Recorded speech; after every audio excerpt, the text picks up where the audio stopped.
গলাটা শুকিয়ে আসছে যে। আসছি।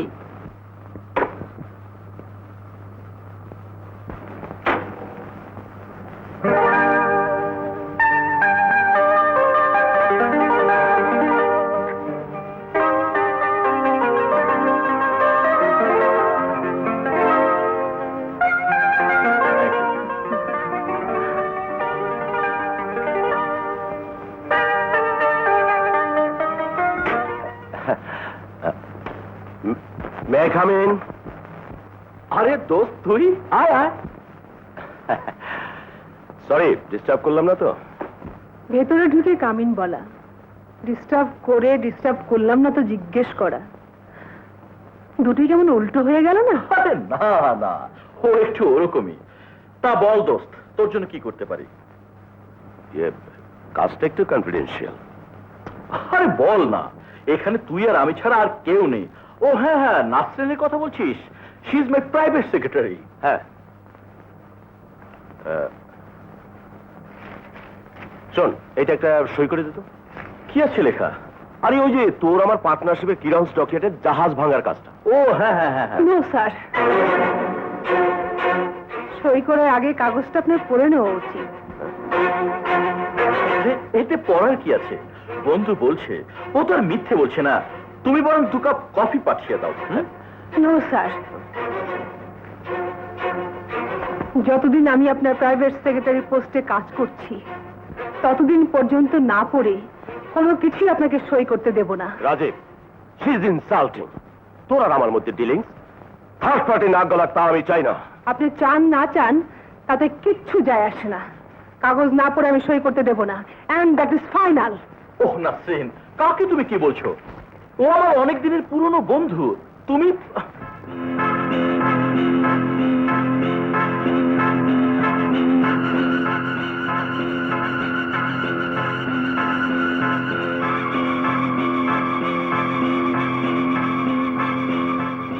এই ডিডে আপনি সই করতে পারবেন না।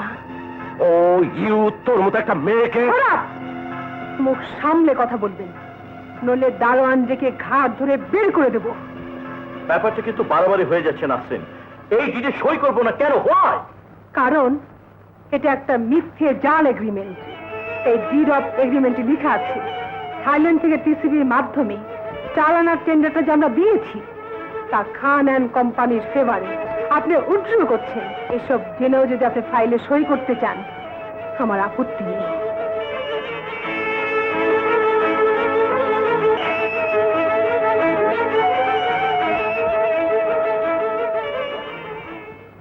আমিও যাচ্ছি। আপনার এখানে চাকরি করা আমার হবে না। কেন? যে মালিক আমার উপর সবকিছু ছেড়ে দিয়েও বিশ্বাস রাখতে পারে না, সেখানে চাকরি করে আমি সম্মান বিকিয়ে দিতে পারবো না। শোনো, আজ তুমি আমার যে উপকার করেছো তাতে আমি বোকা হলেও এতটুকু সহজে বুঝতে পেরেছি তোমাকে ছাড়া আমার চলবে না নাসরিন।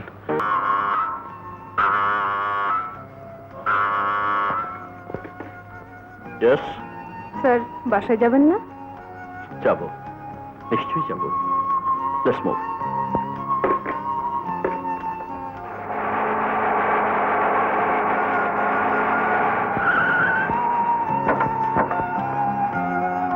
ড্রাইভার, ম্যাডামকে বাড়িতে পৌঁছে দিয়ে এসো। জি স্যার।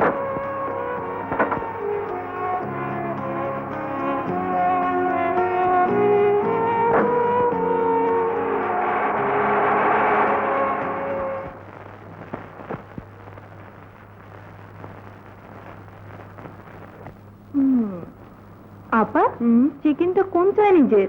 রেড কিং এর। আমিও তাই ভাবছি, রেড কিং ছাড়া এত ভালো খাবার হতেই পারে না। তুই জানলি কি করে? রেড কিং এ খেয়েছিস কোনোদিন? কত খেয়েছি।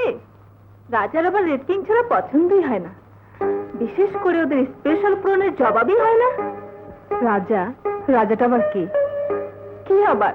ওই যে যার সাথে আমার মানে রাজা? কোন রাজা? রাজা বলে কাউকে আমি চিনিই না। নার্গিস, আমাকে লুকোস নেই। রাজার সাথে তোর কি সম্পর্ক? বলেছি তো, ওর সঙ্গে আমার কোনো সম্পর্ক নেই। নার্গিস, আমাদের নিম্ন মধ্যবিত্ত পরিবারের মেয়েদের বেশি দিন প্রেম করতে নেই, তাতে বাঁধন কেটে যেতে পারে।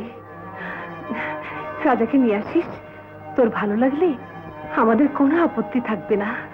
আপা, হ্যাঁ বোন, মেয়েদের মন অনেক নরম। যদি কোনো অঘটন ঘটে যায় বাবা ভীষণ দুঃখ পাবেন, হয়তো বাঁচবে না। কিন্তু আপা, তোর কিছু না হলে আমি তো এখন আর বড় ছোট নেই। তোরটা হলে তবু একটু বোঝা কমলো। তুই কালে রাজাকে নিয়ে আসবি।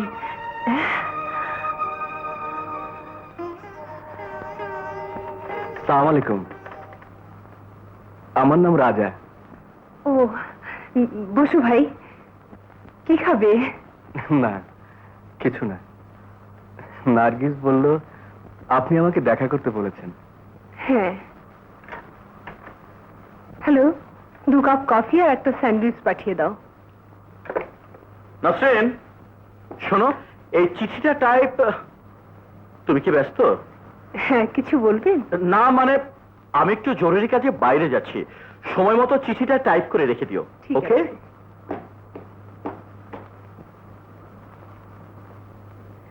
এবার তোমার সাথে কথা বলি। তুমি কতদূর পড়েছো? এমএ ফাইনাল দিয়েছি। গুড। তোমার বাবা কি করেন? ব্যবসা। খুব ভালো। তা কি নাম ওনার? আমার বাবার নাম সফদর খান। সফদর খান।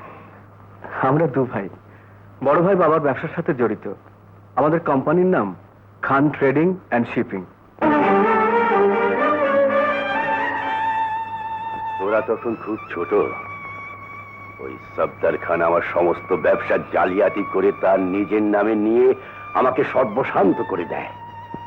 আমার হোসেন ট্রেডিং এন্ড শিপিং এর নাম দেয় খান ট্রেডিং এন্ড শিপিং। নিঃস্ব অবস্থায় তোদের 2 বোনকে নিয়ে এখানে আশ্রয় নিই।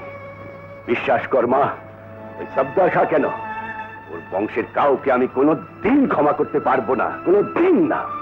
বাবা, রাজা,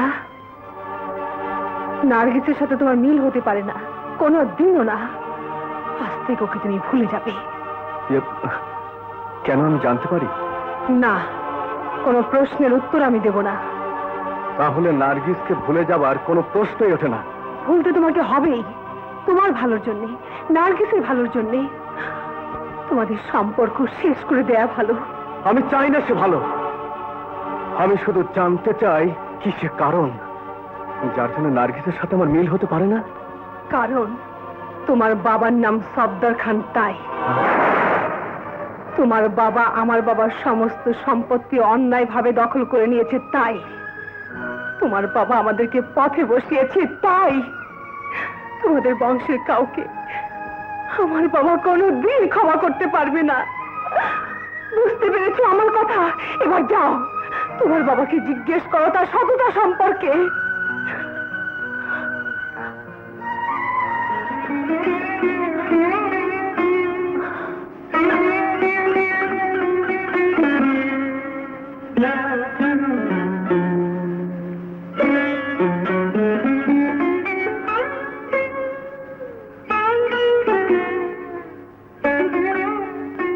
ম্যাডাম, রহমত চাচা ফোন করেছে। বড় সাহেবের শরীর খারাপ, আপনাকে যেতে বলেছে। শরীর খারাপ?